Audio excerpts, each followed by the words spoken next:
So, hey, what's going on? Not too much. What's going on with you? Doing good. It's sunny out now. It's officially spring, I guess. Thank fucking God. Yeah, because otherwise I was like, yo, when is it going to stop? Like this Yeah. winter-esque type of feeling. Yeah. Yeah. Welcoming the sun, definitely. Yeah. Otherwise, my body would be crying right now. Certainly. Came from months of crying, so. months months of crying. Yeah. That's a good way to put it. So, yeah, if you want to move to Berlin, If you want to cry all winter, then yeah, this is the place for it's you. a place for you. Yeah.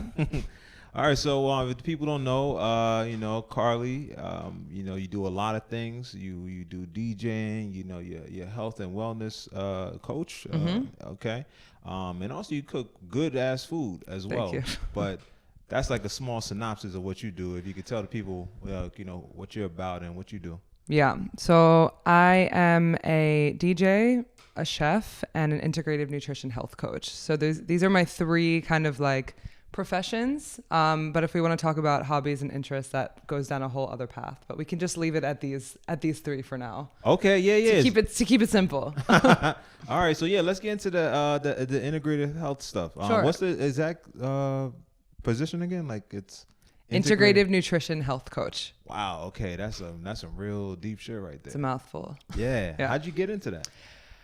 Yeah, great question. So I've been interested in holistic integrative health for a while. I've been kind of skeptical of conventional medicine for a long time. This was years ago when I realized that like when I was getting diagnosed with like chronic urinary tract infections, and then doctors were just giving me antibiotics after antibiotics after antibiotics, and they just weren't working and it wasn't fixing the problem. So I realized I needed to take my health into my own hands. And then there's just been a whole series of events that have gone on. And then most recently I had gotten a parasite 2 years ago when I was living in Guatemala. And I was sort of back in this question of how do I tackle this? Do I take antibiotics? Do I go the holistic route? So I wanted to go for the holistic route. And it was basically a whole journey of trying to figure out how to make this work for me. And eventually I ended up taking antibiotics and doing the holistic route, and nothing was working. And it just made me realize, okay, there's so much that I don't understand. And so it really just got me interested in wanting to understand like how to be in control of my own body and how to feel empowered. And at this point, I'd already been cooking and realizing that food is medicine and that we can use food to benefit us. It's not just like energy, but it's everything. And so eventually I ended up finding the Institute for Integrative Nutrition, which is based out of New York. Or I don't know if I found them or they found me, but it kind of came at a really perfect time as I was really struggling with my gut issues and really trying to tackle this from a whole mind-body perspective. And it's been such a blessing in disguise to have been dealing with all of these things, to have brought me to this school and all of these different modalities. And now I'm a practicing health coach and can talk about these things from different perspectives. And this is sort of just like long story short, because there's so many different parts of the story that brought me to this place. But yeah. Wow. Yeah. That was a nice synopsis of what you do. I think when it comes to health, sometimes we don't understand it, and we rely on medicine to really fix some of the issues within our body. Just because we don't know any better.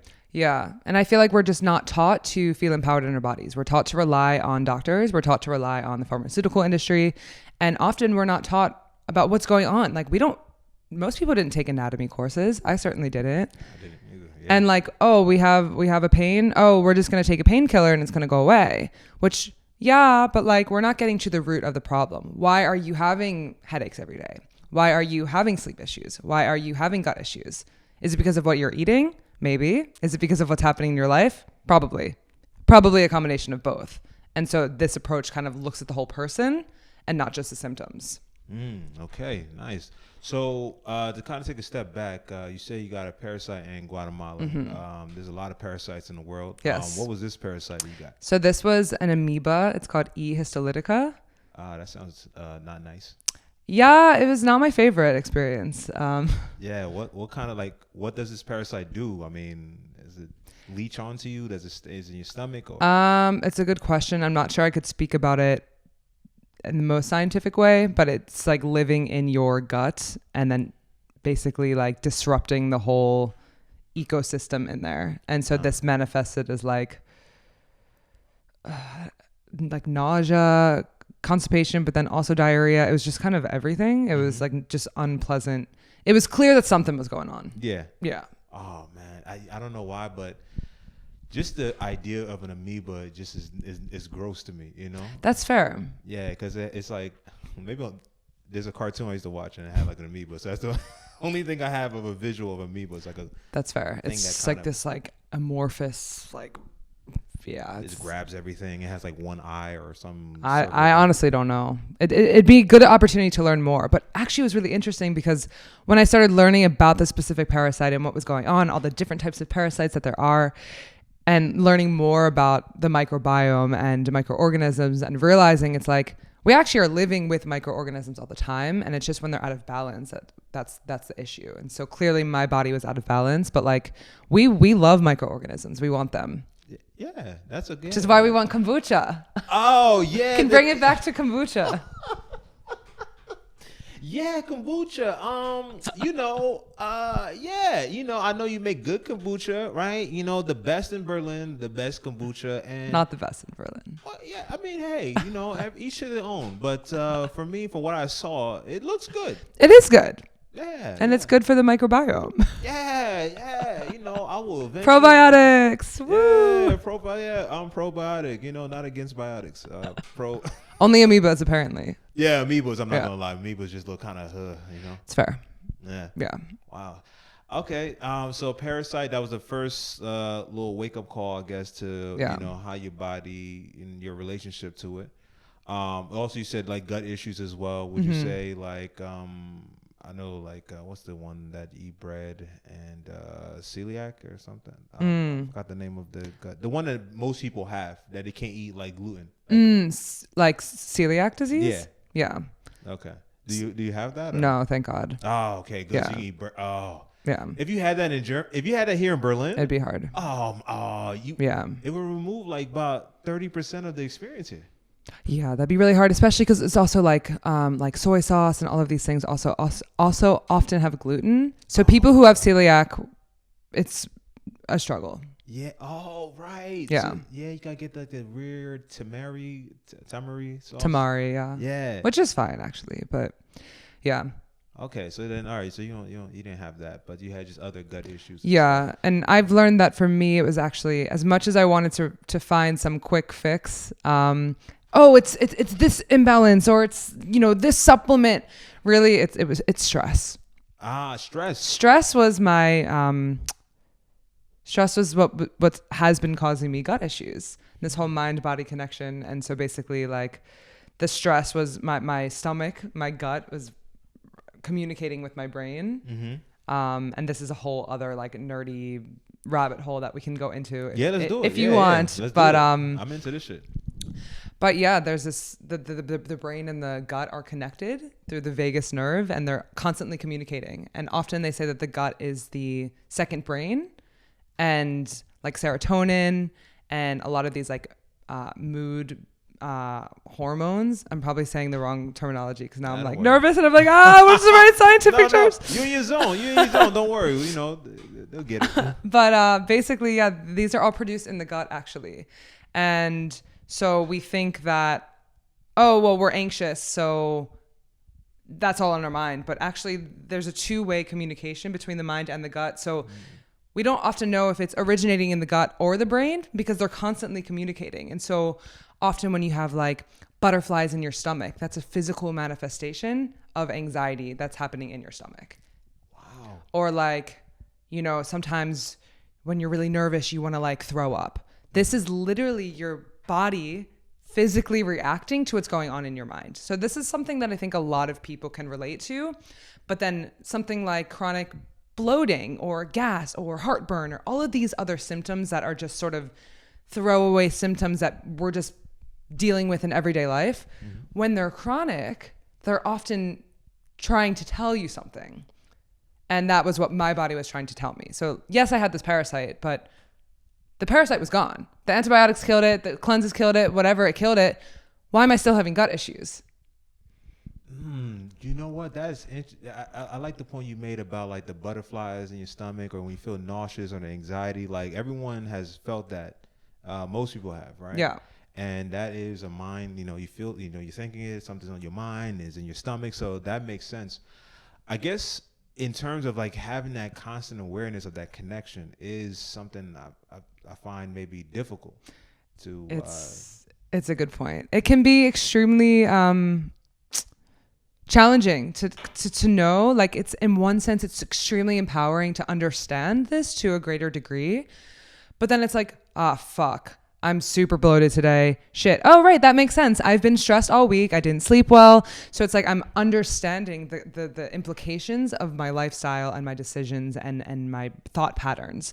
So it's not just a simple like, oh, whatever. It's like, okay, cool. Maybe I should work on more stress management. Mm-hmm.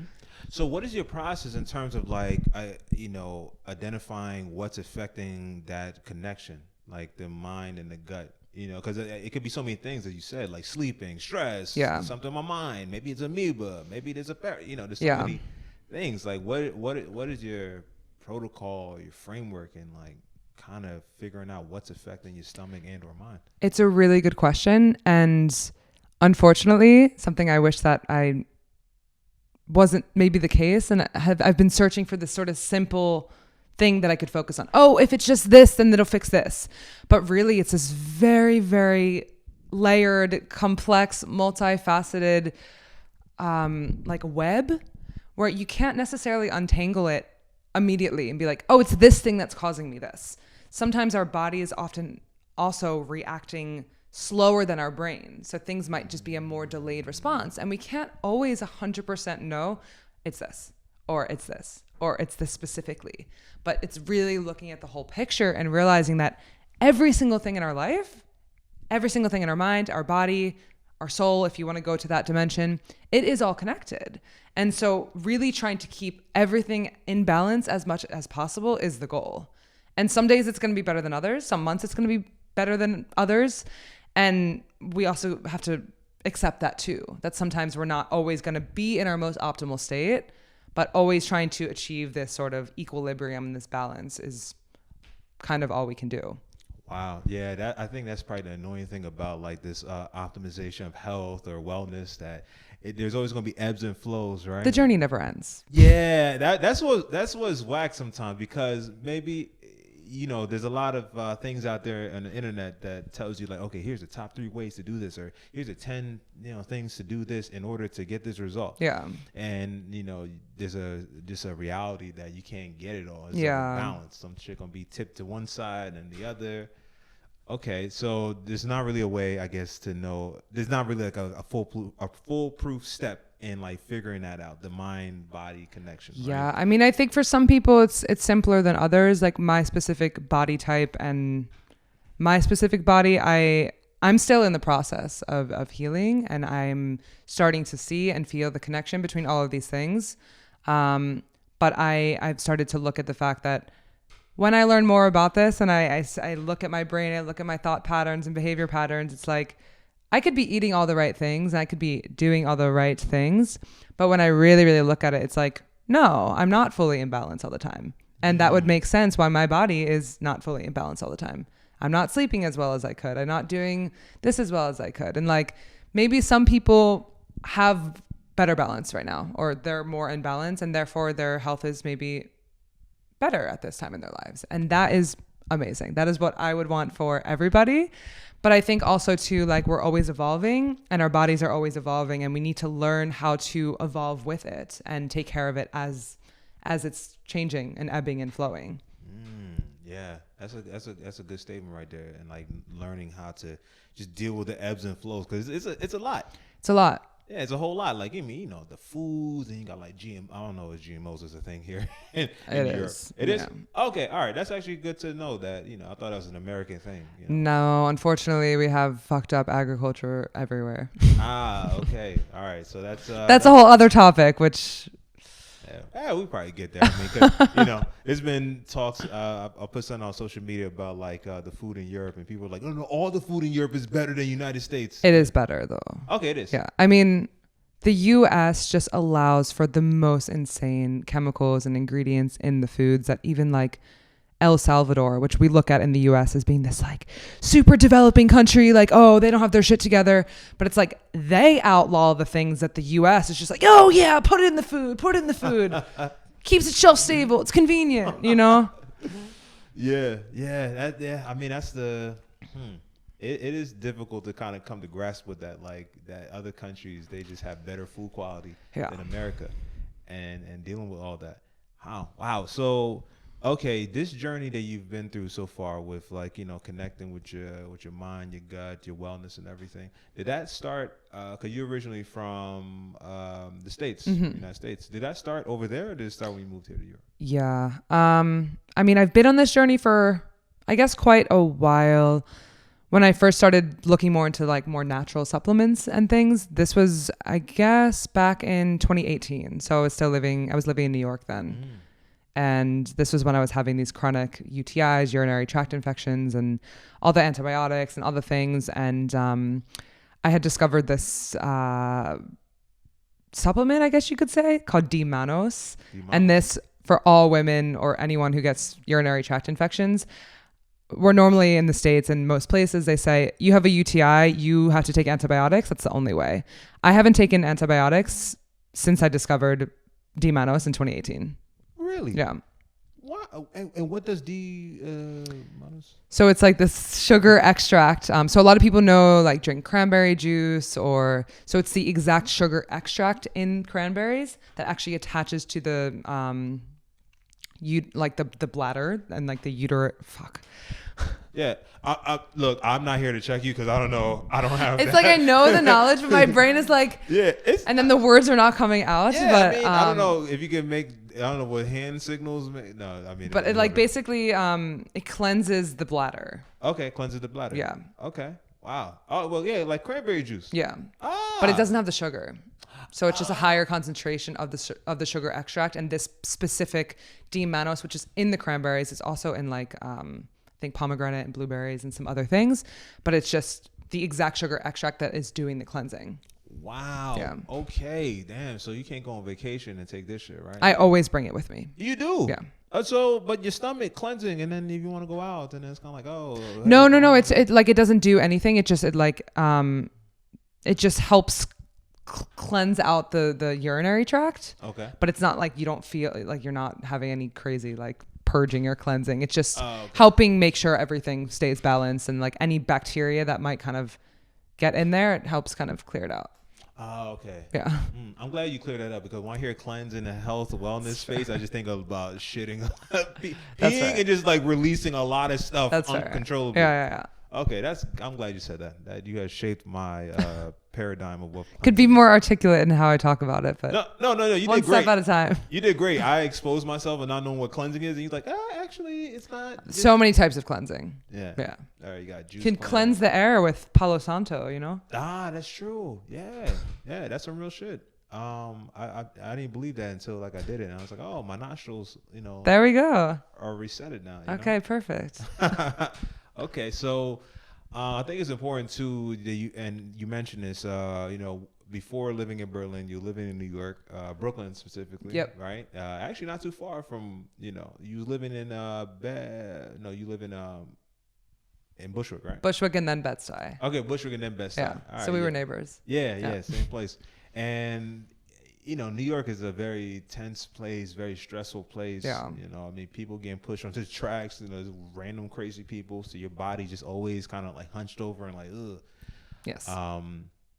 That's what I was kind of asking about, this journey that you was on, like how much did the environment and like the safety of that environment attributed to this like stress, Yeah, it's a really good question. I think it definitely contributed a lot to my stress levels, and I mean, I was constantly overwhelmed.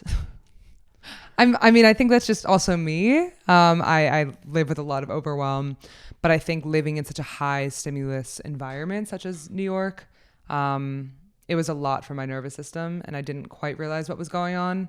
And actually one of the reasons why I moved to Germany was to kind of start over and try to get away from the noise, get away from all of the stimuli. Not that Berlin is the least stimulating place in the world, but it was still like a big change to go from like being surrounded by just so much noise and people to actually living alone my first year and just kind of devoting the year and my time here to figuring out like, what the fuck is going on? Like, why have I been so stressed? Why have I been so overwhelmed? Like, how can I create a more balanced life for myself? Because I didn't feel like I could find it there. Okay. And what was like the last straw in New York? He was like, yo, fuck this. I got to get out of here. Good question. Well, I had ended a 4-year relationship. So that was a very clear, like, okay, I want to start over. And there's just also so many things. Like my DJ career was kind of taking off in New York, and Berlin felt like a better place to dive into that, being the like electronic music capital of the world. I mean, my money was running out. I couldn't afford to live in New York anymore. So yeah, I would say those things specifically. And really though, I was just feeling very eager and ready for a change. Okay. All right. Yeah. So I mean, those are perfect reasons to get the hell out of New York. Definitely. Yeah. Going through all that in New York it's like it's like difficult level 10 or something. Yeah. And similar for you, no? Yeah. I mean, yeah, New York, it was a place that, you know, I was doing comedy there. I was also working like a full-time job as well, doing acting, all this stuff.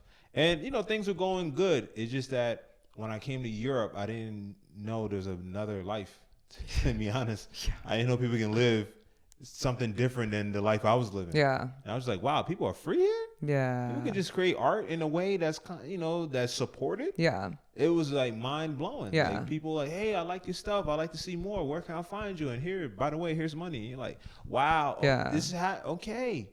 Yeah. I did not know that was possible. Yeah, and that really drew me here too. Like realizing I could live my most like artistic, creative life. It felt like there was more space for this here. Right. Yeah. Because there's certainly not space, or at least in my experience, for an artist's life in somewhere like New York. Nah, unless you got money. Yeah. You know, you got to come with money that's consistent in right. order for that to happen. Which is sort of the antithesis of an artist's life, right? Right. But it's not possible, but it's hard. Yeah, very, very hard. Yeah, you got to have money, or you just got to grind it out in hopes a small sliver of luck lands on your plate to where you can, like, you know, take that off. Yeah. You know, not take it off, but like take off with it. Yeah. Yeah. Yeah, New York is a place where I still miss it. I'm not gonna lie. Sure. I miss it because, and maybe this just comes from I don't know where it comes from, but I'm a naturally paranoid person. You know, just through life. You know, I got punched in the face early in life, right? You know, so that happens. So maybe my gut is affected by that. I don't know. Probably. Maybe that's why I eat fast. You know, we could talk about intergenerational trauma, where all this is coming from, and how it all manifests in the body. I mean, we could go so many rabbit holes. Yeah, I mean, that's why I eat fast, just in case that next punch in the face. I'm like, let me eat it. You know, this is the only safe place I have to eat my food, right? Interesting. Yeah, could talk more about that. Oh yeah, cool. Yeah, this is gonna be like half therapy, half Perfect. wellness coaching. That's what health coaching really is. Just listening. I'm about to get therapy and coaching. Perfect. On this podcast. I get more experience. You get some health coaching. There you go. Time. You know, it's great. Yeah, you know, I don't fear a punch in my face anymore. Right. But that's the goal. That's the goal. But I would say that it's very safe out here, you know, in comparison to New York. Yeah. So like even being comfortable with that, like, you know, you just walk in and you on the U-Bahn, people not even, you can just see. But there's no guns here. Yeah, I mean, no guns, but also like the malice is not as high as it is in America. Like how close people walk near the edge of the platform at the U-Bahn, I'm like, what the? Like I see the train coming, the person literally just like regular face, back facing the train, and just be like, vroom. I'm like, whoa, like, I seen that like almost every day. I seen some occurrence of that where like they're that close and there's multiple people. There's no pillars for you to block yourself if somebody try to push. I'm like, this is safe. This is safe. It's motherfuckers are walking close. Yeah, they got a book back on. A strap is hanging out. I'm like, what the this? Yeah, no one gets pushed out here. It is true. Like I sometimes forget how much safer I feel, and then there are occasionally times where I'm walking at night and I'm kind of like a little bit like doing what I would do when I was walking in Brooklyn, just like making sure no one's behind me. Yeah. And you know, I still want to be careful, but like I'm a lot more relaxed here. You know, in New York or in a lot of places as a woman, there's like often catcalling and like you feel this sort of like male aggression. Where here it's like, I think we've talked about this before, but people aren't even fucking looking at you. So much so that you're like, okay, you can look at me a little bit. Like, Jesus fucking Christ. Well, yeah, like, you know, I got nice clothes. Like, at least, you know. there's such like a respect of not wanting to get in your space in general that it's like I do feel quite safe because it's like no one's almost even acknowledging your existence, which then brings its own problems. But yeah, I could imagine. Yeah. You know, especially when it comes to like, you know, relations and stuff. Yeah. That's a whole different. That's a whole different thing. That's a whole different conversation. Because you've been here you've been here longer, so I can only imagine. Yeah, but I mean, I do think this is where New York is. I don't want to say better, but like there's a little bit more of this like, oh hi, I see you, or like, hey man, cool jacket, or like there's more of this like rapport that people just naturally have. I think as Americans, but also like people who are living in Brooklyn or New York, it's just kind of like, I see you, you're cool, we're all living here, we're in this grind together. Where it's a little bit more like every man fends for himself here. A little bit, it's a bit more individualistic, which in some senses is good, and in other senses it's like, yeah, but we need community. Yeah. Hence the thing people say that is, you know, it can be cold here. Yeah. Not you know, not literally, but like, you know. Also that. I mean that too, definitely. So it's actually bad. It's like cold, you know, both figuratively and literally. Yeah. I think that's why the winter is so hard. I mean, it is quite literally cold as fuck and gray, which, you know, the lack of sun is not good. But like the lack of perceived humanity, at least from my perspective, I'm like, this is just fucking sad. It's a different. I mean, I haven't been here during the summertime. I hear summertime. I'm so excited for you. Yeah, I mean, you know, you're like the 20th person who's like, yo, the summertime is gonna be wild. The summertime, you're gonna be like, this makes sense. Yeah. Okay. Yeah. So summertime is gonna be lit. Okay, so I guess to now go back to New York, and then you left New York, and now you're here in Berlin. What was the first thing that kind of like, you know, I don't know, like shocked you, or was a cultural difference that you saw in Berlin that you're like, wow? Well, I think even before I moved here, I had spent time here in 2021. I was here for a month, and this is when I was like at the peak of my electronic music is like everything phase. And of course it's perfect in Berlin. And, you know, I went to all the clubs, and there just seemed to be this unapologetic just presence in a way of just like, I don't give, like, no one gives a fuck about what you're doing. People are just there to dance, to be there. And I felt like in my experience in New York, there's a lot of like looking around, who's here, like, am I looking good enough or cool enough, or like more like ego in a sense, where like I felt like here, like there was more freedom. It was this, it's kind of hard to put into words, but I just felt like there was this energy and this freedom that felt different. And I was like, I want this. This is cool. And I still feel that today there is more of a sense of freedom here, because it's like, I mean, as I said before, no one really cares what you're doing. Yeah. So it's like the shit that people walk around with and the things that people are wearing. And it's like, no one's even looking because everything goes. And that is cool. And like kind of in New York as well, but I feel like it's even more accepted here. Oh yeah, definitely. Yeah. You see certain things. I mean, the biggest thing it was shocking to me. Well, this is one, but this one still is the dogs out here. That they without a leash? I mean, just walking without a leash. Yeah. Like I was walking today, and I just saw a dog. I looked behind me to see the owner. I didn't see nobody behind me. It was just a dog. Sometimes I literally see, and I'm like, does this dog need an owner? Like, should I take this dog? Yeah. And one time I literally asked someone, I'm like, is this your dog? Because the person wasn't even looking back to see if the dog was there. That's crazy. And the dog was kind of like walking next to me. I'm like, hey, like, yeah. I mean, freedom for the dogs too. Great. Yeah. It's more free life. So wow. Even like going to a bar, you just go in the bar and you see the dog just go straight through. I'm like, whoa, is this, it's allowed? I was at the gym. Dog just sat right near the bench press machine. I was just like, is the dog about to work out? Dog about to just hop on the bench and just like, for sure. Anything goes. Anything goes. Yeah. It's an interesting place here, Berlin. A lot of freedom. in ways that are uncommon in a lot of places. Definitely, for better and for worse, but it keeps things interesting, I would It say. definitely does. Yeah. Definitely does. Okay. So out here in Berlin, and in addition to your health and wellness stuff that you do, you also, you do DJing, as you mentioned. Yeah. How's DJing going so far? Yeah, it's been also interesting. Definitely not what I expected when I came here. I think something that I took for granted in New York was I was part of this like very, very big, thriving, beautiful community of people. And I was always bitching like, oh, these people don't know anything about music and like they don't give a fuck about, not like these people in particular, but I felt like New York didn't really prioritize like the sound system or like the acoustics or like didn't prioritize the arts and music enough. And that was another thing that drew me to Berlin. And I do feel like there are a lot more spaces here where like music is God, dance is God. And these environments are sort of sacred. And I really appreciate that. But I do feel like there's a little bit lack of community. And I feel like, you can have a good sound system, but if you don't have the community there, then it doesn't really matter.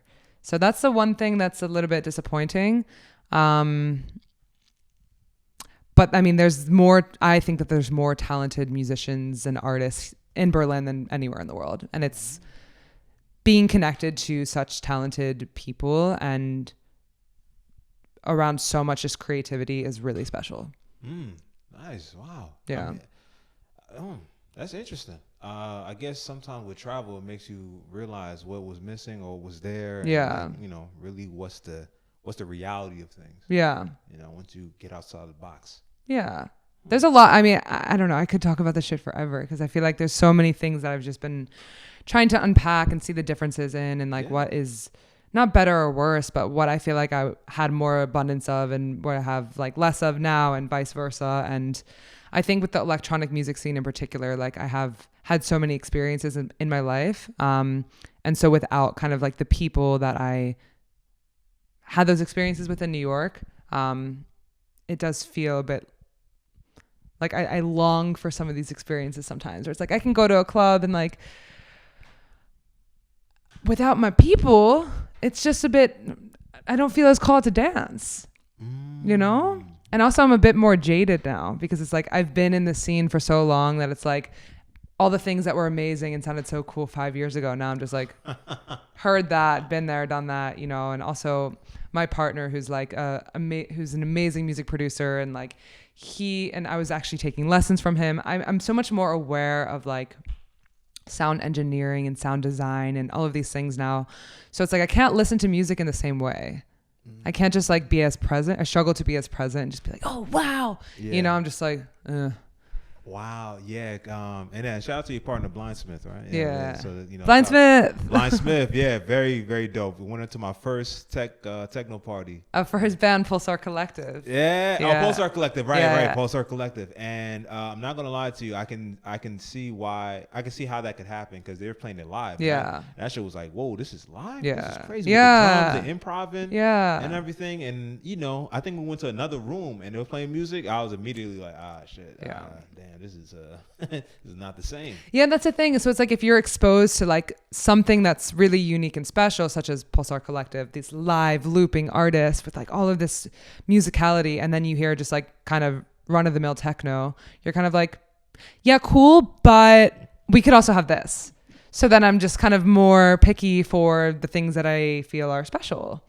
And most things are run of the mill techno, and that's fine and cool, and I'm glad it exists, but I want more things that are special. Yeah, you want more I'm gonna say substance. I don't know. Yeah. I'm not part of it. I know there's a difference between EDM and techno and other things. That's his own. Electronic music people will like really be like, it's not the same. Yeah, that's his own culture, right? Yeah. That's his own. I mean, the differences between like tech house and deep tech and like techno and house and I mean, there's so many sub categories of all the things, and then even within that, I mean, it's his own world.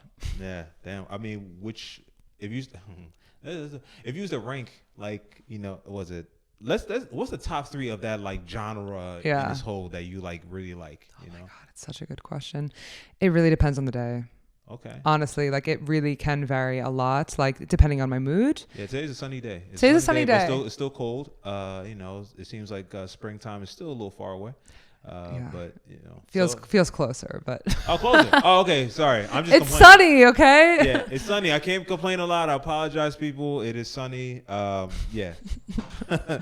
Yeah, I mean, I think also because I'm listening to so much electronic music all the time, like right now I'm in a bit more of this like ghetto music, like ghetto house phase. Ghetto house, what's that? Oh, fuck, how do I even explain this? Which, like, seriously, 3-4 years ago when I heard DJs playing this, I was just like, this is complete shit. I hate this. And if I would have known that 3 years later I would be playing this and then shitting on the music that I thought was like the best thing ever. So it really does depend on like what my ears are used to and like what I need a refreshment for.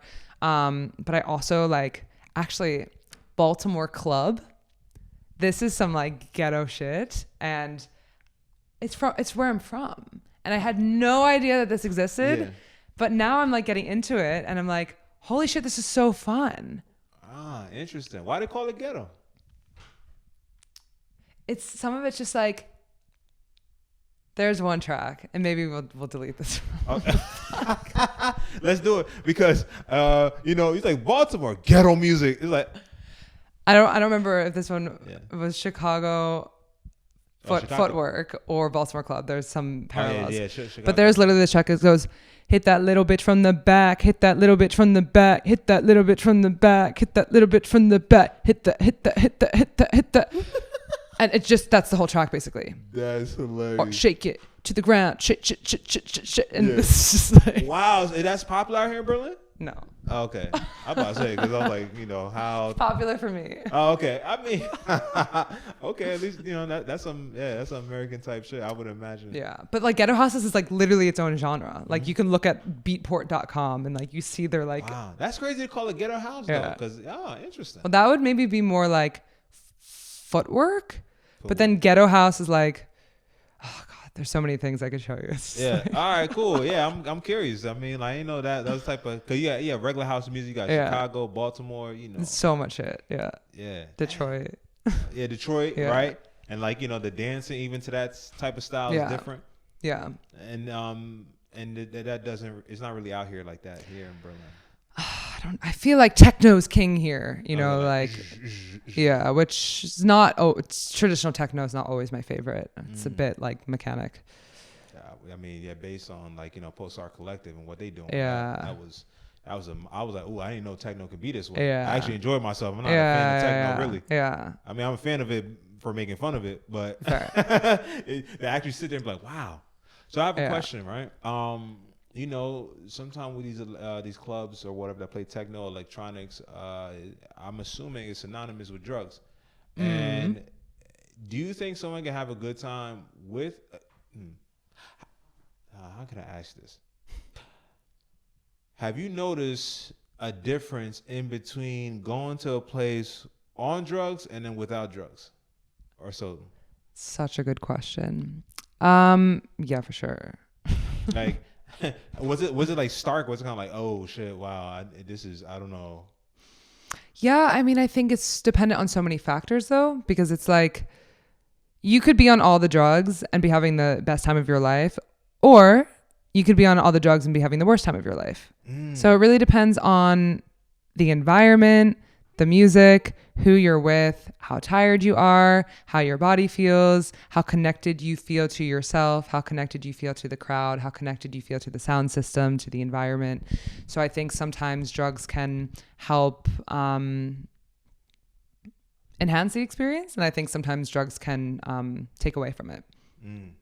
No, that's a good point. And it depends on what drugs you're taking. I mean, there's a lot out here. Yeah. That was actually a big shock. You know, like when we were like, hey, I do ketamine. You know, I was like, whoa, hey, I don't even know you. What you telling me for? I'm like, oh, is everything cool? Like, you got a job? Like, oh yeah, there's a lot of functioning I don't know if druggies is the right word.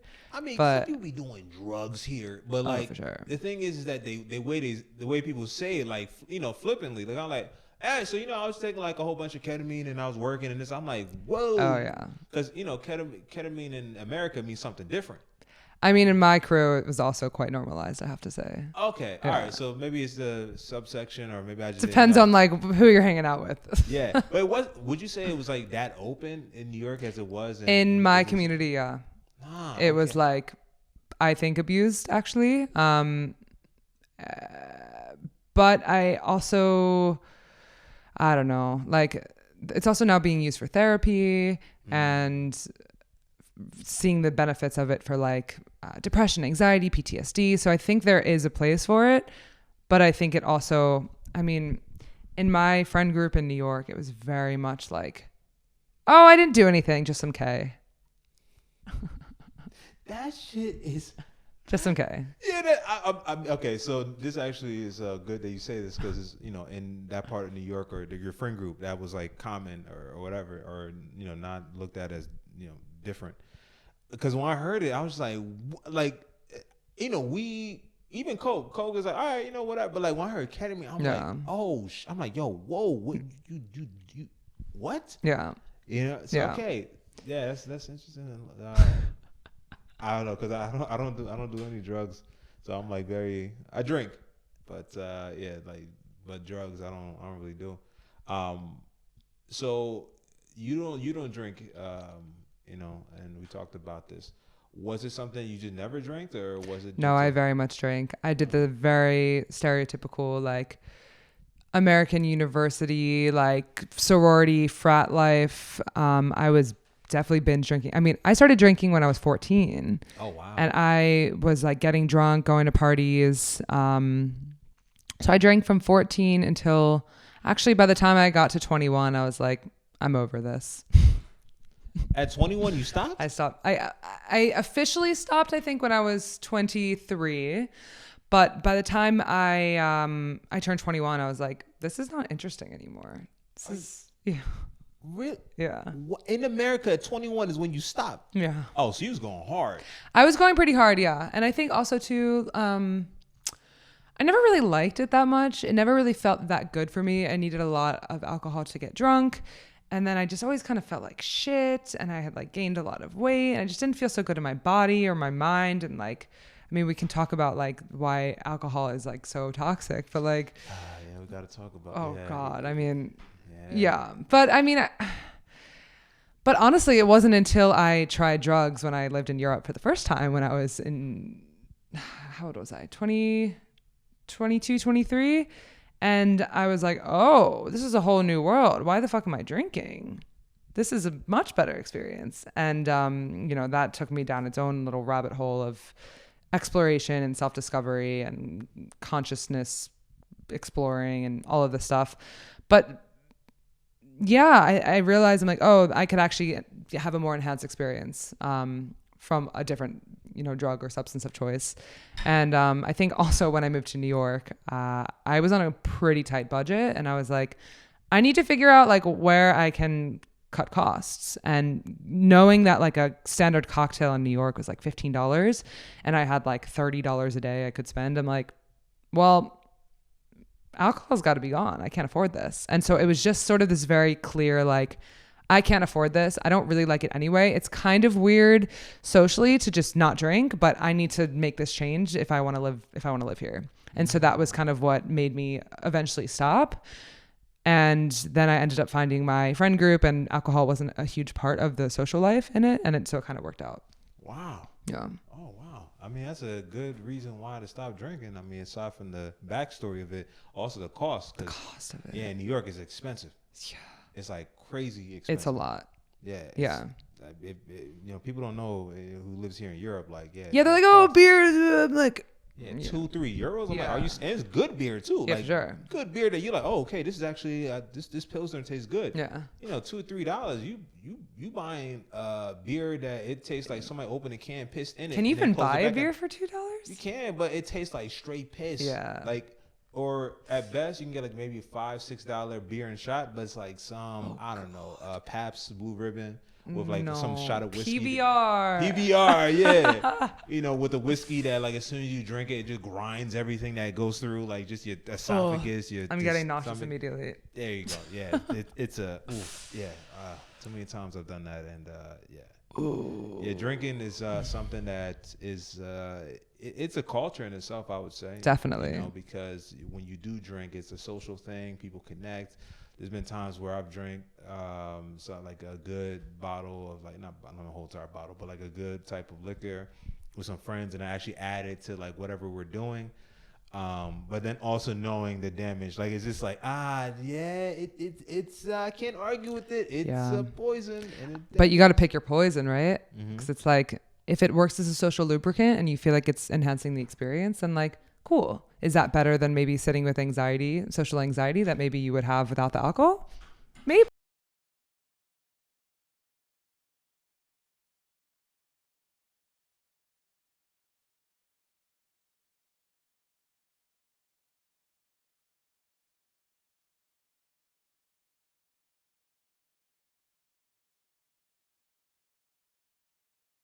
Actual societal things that you want to balance that you can't ignore. Like somebody could be like, oh, I want to wear barefoot shoes to a wedding. And you'd be like, yeah, but how about you have this it's somebody's special day and don't do that. Or being like, oh, I only eat rice that's been milled from the top of the Himalayas. You'd be like, hey, look, we're having a potluck here. Just fucking eat this shit, all right? And stop being awkward. Yeah. This person just cooked rice for the first time. Just eat it. Yeah. But how do you balance that? All of that? That's another factor that's difficult to balance. Definitely. And then sometimes I've realized that I've been so focused on everything being perfectly non-inflammatory, blah, blah, blah, blah, blah, blah, blah. And this was actually something that really brought me to studying this more specifically. Was I had done this elimination diet, which was so intense. It was actually about a year ago. I was so convinced. I'm like, if I just eat all the right things and do everything perfectly, then all of my problems will be fixed. And I so wanted to believe this. So I was spending like maybe up to 200 euros a week on groceries, everything like bio organic, everything like non-inflammatory, learning about all the inflammatory oils and like all the things that could potentially trigger some sort of thing. I mean, I eliminated every possible trigger basically. I did this for 8 weeks straight. I was so hyper fixated on it. And I was still bloated and stressed because I was so fixated and focused on trying to control everything that like I still had all of this stress and inflammation in my body because I wasn't relaxed. I wasn't like finding pleasure out of it. It wasn't like life was just so intense. So it's like I learned from there that like everything is just bigger picture. So it's like, okay, you know what? Like it would be great if this restaurant that I'm meeting my friend at didn't use inflammatory oil to cook their whatever in. But like the benefit of having dinner with a close friend who makes me feel seen and heard and loved outweighs the fact that they might be using an oil that doesn't feel good in my body. Ideally, we can have both, but like, what is more important? Having, this experience, knowing that maybe it's not the healthiest meal, or is it more important to have the healthier meal right now? And every day it's different. And this again goes back to figuring out, well, what do you need in this moment? What do you feel like is what's going to nourish you most? Is that food? Is that, an experience? Is it like community? Is it sunshine? Is it a walk? Is it exercise? Ideally, we'll have all of these aspects that will be nourishing us, but sometimes we can't have them all because that's just life. So where are we at today? Does that make sense? No, that makes perfect sense. I mean, because so many factors, so many variables in that equation that you're trying to balance and to get to that, to get to the end of what you really want. Yeah. I mean, even that changes. What are you trying to get out of this equation? Yeah. Change. Yeah. Based on like the variables that are being played. So you're on this path now to be. I mean, I don't know if you're coaching people now or so. I do have a few clients now. Okay, you have a few clients. Yeah. So how do you? First of all, how do you get to where you're able to know what they want or so? Like. Yeah. Yeah. It's a good question. I think the people who end up coming to me are people who have a very clear idea of like either one, something's wrong, or two, I want this to be fixed. So the first client who came to me, she was very clear in that like her nutrition wasn't where she wanted it to be, and she wanted to she needed help with finding a nutritional plan that worked for her. And she has been like very clear of like, I want this, I want to, cook more, I want to find things that I like to eat and cook. And so she like basically wanted like a personalized shopping list and meal plan sort of. So she was very clear about this. And one other friend who isn't quite a client, but I do some like consulting for, he was like, I want to lose weight and have better weight management and keep things more in balance. So some people have like this very clear idea of like, I want this. But ultimately, I do think that there's a lot more behind it than just like, oh, I want to like, I want a meal plan. It's like, okay, well, like, what's going on for you to be struggling to keep up with certain goals that you're having? And so it's a balancing act of listening to what they want, but also asking the right questions of like why they're in this place in the first place, and like what maybe is going on for them to maybe not be reaching their health goals in the first place. Why are they feeling so overwhelmed? Why are they struggling to get off of sugar? Why are they struggling to keep off of their weight? Is it because they don't have the right goals, they don't know what to do? Or is it because there are other factors in their life that are potentially getting in the way of them succeeding? Does that answer your question? No, it does. I mean, and also it exposes how complex it can be. Yeah. Which probably puts you in a position where your position is important for these people because they think it's just one thing. Yeah. That can be so multifaceted or so multi-layered to where it's your job to kind of peel back those layers and be like, hey, is it really this? Like, come on, let's go a little bit deeper and see. But also if they're open to it. Which that's another thing too, because you may know, I would assume you may know you might have a good handle what the underlying reason may be behind why they're coming or so, but you can't like force it. You can't be like, all right, there's some things underneath, but yeah. I mean, the thing is like I actually don't know. I have a pretty good inkling that there's a lot there, but I don't actually know what's going on, and I can't. Only they can. But sometimes it's like I just need to maybe hold space and ask the right questions so they can figure out what's going on, because ultimately they know their bodies better than I can. They're the master of their own bodies. Yeah. But I think sometimes like in our society, we are so disempowered and so disconnected from what's actually going on because we're all trying to like fill out this perfect role of what it means to be like a perfect partner, a perfect employee, and perfect this. And we're often disconnected from like our truest essence and what's actually going on. And it takes a lot of digging to get to the root. And then when we get to the root, then it's just kind of like, oh shit, and there's other things, and it's just like this like digging and digging and digging, and never stops. But you got to start somewhere. Yeah, it's true. And I mean, not to push back, but to kind of that you said people are the master of their bodies, and I think sometimes maybe not.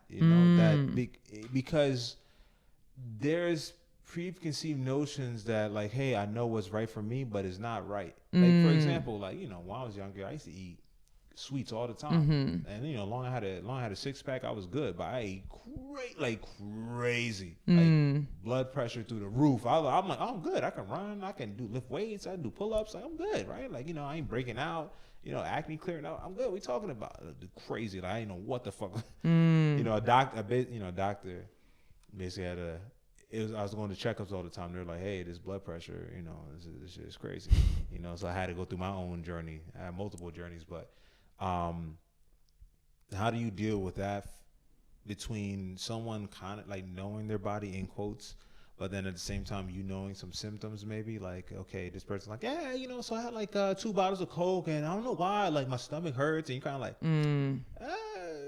well, that's the first place. Yeah. I mean, I think it really depends, because I think people who think that they're good are not going to be coming to me. They're not going to be seeking a health coach. So I think people who get to the point of wanting to talk to somebody to help them optimize their own health are aware that they're not at their optimal state and they want help getting there.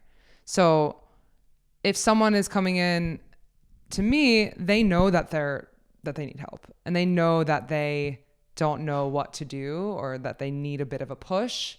Whereas like if somebody thinks that they're great and they're chugging bottles of Coca-Cola and eating Snickers, they're not even going to be in the place that they're going to even want a health coach if they think they're fine. That's a good point. I guess to even start searching for one, you already had to go through you had to go through a journey yourself. They're already on the journey. They're like, I'm aware that like I am not where I want to be and I don't really know how to get there. So I want to find this ally, me, a health coach, to help me get to where I want to be. Because if someone's either unaware that they're not where they want to be or they think that they want to be, there's no part of them that's even remotely thinking like, I want to work with a health coach. I'm great, you know. I personally, I think everyone needs a health coach, myself included. We all can benefit from this. That's but a fact. yeah, I mean, you made some food that I didn't know can even be cooked. You know, like I don't know, you made something with the oats and then some. I don't even know. The Ayurvedic oats. Yeah. What? How you call that shit again? The Ayurvedic oats. There you go. You know how to pronounce it. I didn't know that could exist. And you made it. I was like, oh, this tastes good. I only ate oatmeal with just honey, cinnamon, and then nuts. That's it. And you made this into like some. I don't even know what you put some shit in. That was a concoction for sure. Yeah, I was like, God damn. He's like, hey, you want to try? I was like, hey, one life to live. Fuck it. Just gotta get you on the kombucha train, and then we're good. Yeah. You know, hey guys, you guys are hearing it or seeing it now. That the kombucha will happen in my lifetime. Definitely. Yeah. I give it 5 years. 5 years. Yeah, 5 years is a good time. Okay. You know, to mentally. Cool. You know. Okay. We'll so revisit this topic. we have to. So I know you say you don't, but I think you do. In terms of like something that people can at least reference in terms of going through this journey of like, you know, their mind, gut connection. What would you say? Like, what are some tips you can give someone to start this journey or to improve that connection? I guess I would ask people, or something that we've been taught in our program is this idea of primary foods. And when you think of foods, you often think about like food that you eat, and that's what I did as well. But when we're looking at things from an integrative, holistic perspective, we actually look at primary foods first, which I'll talk about what that means, and then secondary foods second. So secondary foods is actually the food that you put on your plate. And we look at this secondary to the primary foods, and the primary foods that exist in this realm are like financial health, career health, physical health, emotional health, spiritual health. And there's like 12 of these primary foods that one should consider first and foremost before you even look at the food that's on your plate. And so I think even though there's a lot I didn't cover, I think if we think about all these other elements of our life, like our jobs and our sense of self and our sense of community and our connection to some sort of spiritual realm, whether that's like, you know, religiously, or if you're feeling connected to plants or the sun, or how are your relationships? Like how is your relationship with your body? How is your relationship with your mind? Like what's going on in your financial world? Looking at all of this and really having, asking yourself like, and rating all of these different areas in 1 to 10, 10 being the highest, 1 being the lowest. How would you rate this? And this is all part of your health. And look at this maybe first before you start looking at your food, and then maybe realizing that there is so much connection to like your food choices based on like where you are in your, you know, emotional journey. Wow. That's a wow. That's a good ass point in terms of like starting from primary health and what that is. I would have never thought of it that way. I love this framework, and it's just so interesting because I think I also didn't think about this. You know, when I was like, I am so good at knowing about inflammation and nutrition, and like I can tell you all the anti-inflammatory oils out there, but then I'm only focusing on secondary foods, and I wasn't focusing on like all of these other primary foods that are maybe a 1 out of a 10, you know, financial health or like community health or all of these different aspects that were so low on the scale of health. And so it's like you could have all of your secondary foods perfect, but if you don't have these other areas in your life in balance, then you're still going to be sick. Yeah, it's hard to be broken and have the right food on your on your plate. Yeah. All right. One thing I do want to ask, and I think this is important, especially in Berlin, is that you used to be vegetarian or vegetarian, right? I've gone between pescatarian, vegan, vegetarian, but yeah. Okay, now you eat meat. Yeah. Okay, well, and what was that? Why are you not eating meat? It's also a very good question. A long journey that has gotten me to feeling very secure about my decision to eat meat. I was vegan for all the reasons. Environmentally, I felt it was definitely the right thing, and there are some strong arguments for this. But eventually, I actually saw my first integrative medicine practitioner while I was in New York. And at the time I was vegan, and she was very clear in that I was underweight and that I needed to eat more protein and fat, both of which I was lacking, I think, in my my vegan diet. And not that you can't necessarily get these things in a vegan diet, though I think a lot of people are not getting it, especially from Whole Foods. But also, this was the first time I had heard from a medical practitioner that I trusted that all menstruating women should be eating meat for iron levels and protein, for optimal, like, hormonal and female health. So it's like, okay, that's interesting. That's a good argument for it. And then I started learning about how local food movement is actually more impactful. So like eating seasonally and like listening to your body so like maybe it's better to eat grass-fed beef from a local farm in the winter than it is to maybe be eating processed soy meats that's from some industrial GMO farm in China or whatever. And even though it's like, yes, you're killing an animal, and yes, that's not humane, and yes, maybe this is actually better for your body and better for the environment in its own way.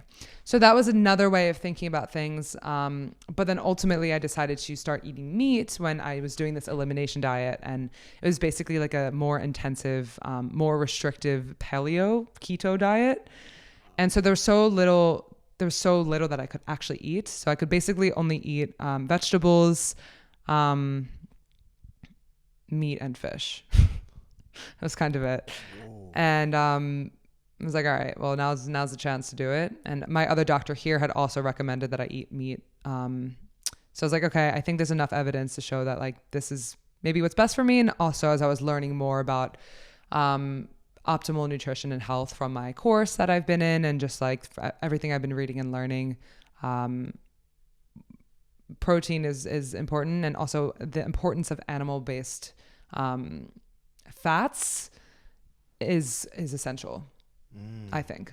No, I mean that's important for you to say that, because there's a lot of movements out there, and sometimes the reasons why people go into those movements, it may not encompass the whole pros and cons with it. Maybe one thing or the other. I tried veganism, and I was a part-time vegan. So This is fair. yeah, Monday through Friday, all veganism. Then on the weekends, I had one plate of meat. I get it. Yeah, so I get my plate of oxtails on Saturdays, and sounds good. Oh, so good, especially in Brooklyn. It's another level. That's what I miss about New York. Damn. Yeah.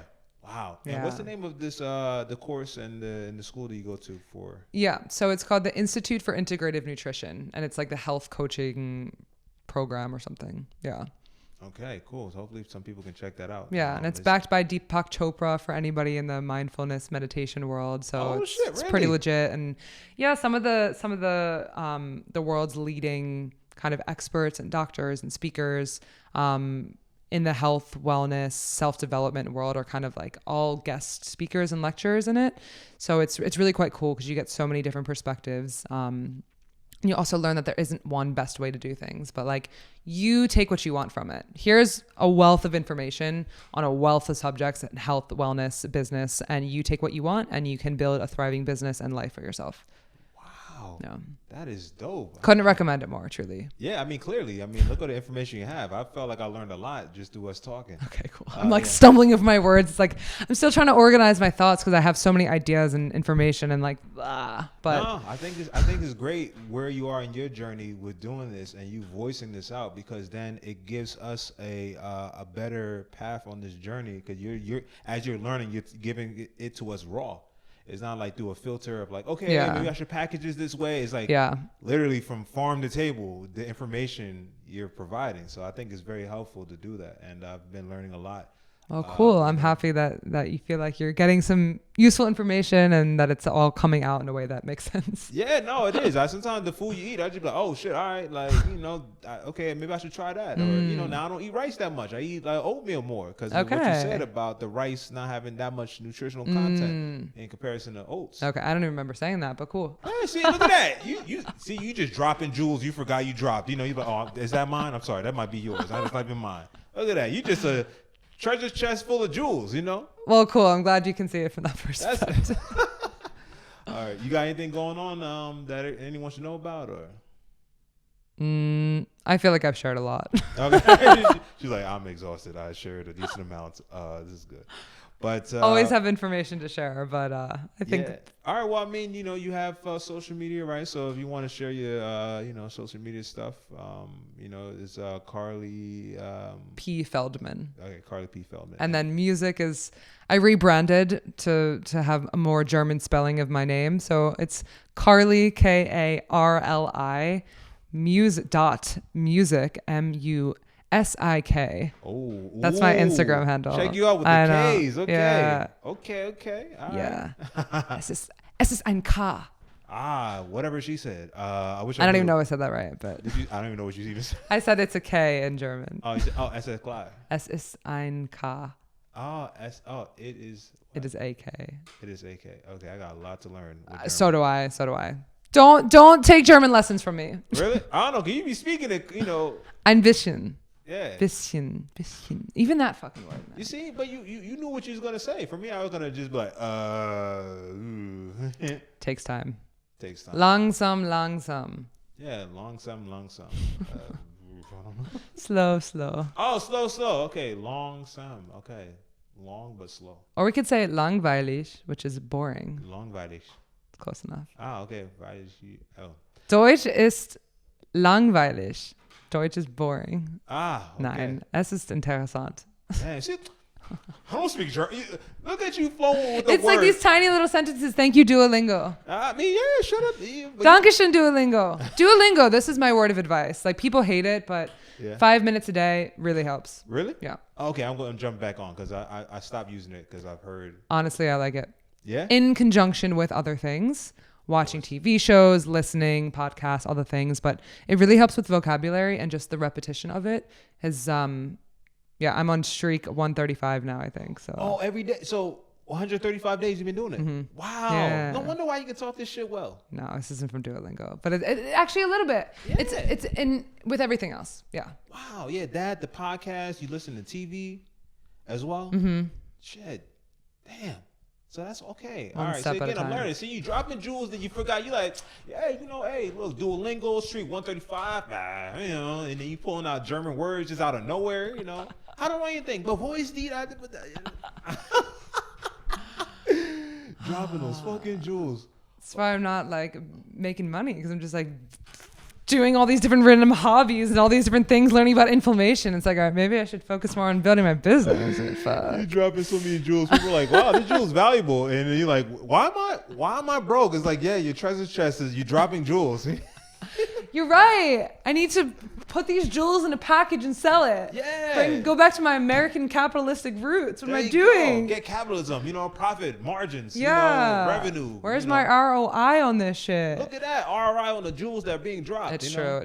Yeah, you picked it up. It's like, hey, look, you're gonna pay for the labor that you actually used to pick up the dime. Yeah. So I'm $100 per hour, by the way. You're gonna pay for that? Oh yeah. Of course, the budget here at this Third Culture Talk podcast is good enough to afford. Yeah, for sure. Yeah. $100 an hour. Yeah, This is for your. Okay, for the wellness and DJing, or. Oh, good question. Oh, maybe let's make it to 200 then. 100 for the DJing and 100 for this one. I like how you did that. So let's do this. I think this might be a good idea. Okay, yeah. Nah, it's fine. Nah, it's fine. Yeah, but I mean, hey, look, she's dope. The music and also too the wellness stuff.